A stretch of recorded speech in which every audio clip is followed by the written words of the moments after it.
सरकार ने पेट्रोल पंपों पर एक नए तरह का फ्यूल लॉन्च किया है।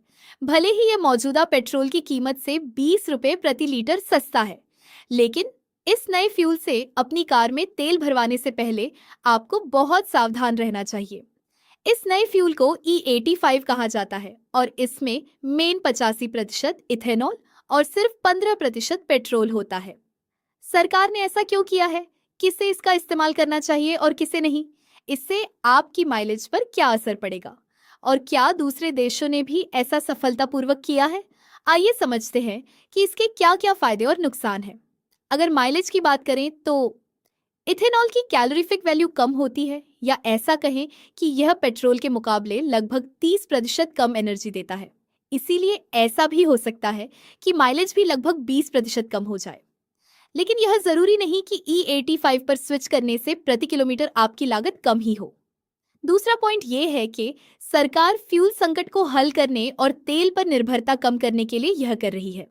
इसका मकसद मुख्य रूप से उपलब्धता, क्योंकि भारत में इथेनॉल की क्षमता का अभी पूरा इस्तेमाल नहीं हो रहा है। तीसरा है किफायतीपन, क्योंकि इससे हमारे विदेशी मुद्रा भंडार की बचत होगी। और सस्टेनेबिलिटी की समस्याओं को हल करना है, क्योंकि पेट्रोल के मुकाबले इससे कार्बन उत्सर्जन बहुत कम होता है।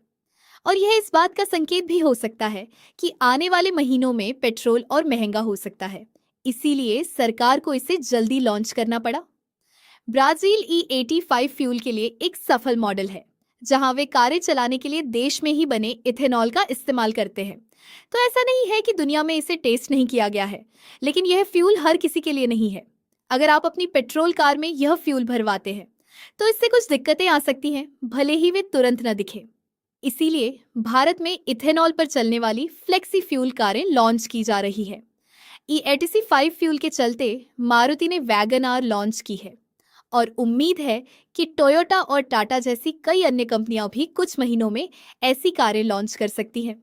लेकिन हीरो मोटोकॉर्प जैसी कंपनियों की कुछ मोटरसाइकिलें तैयार हैं जो इथेनॉल ब्लेंड पर चल सकती है। लेकिन आप अपने विवेक से काम लें।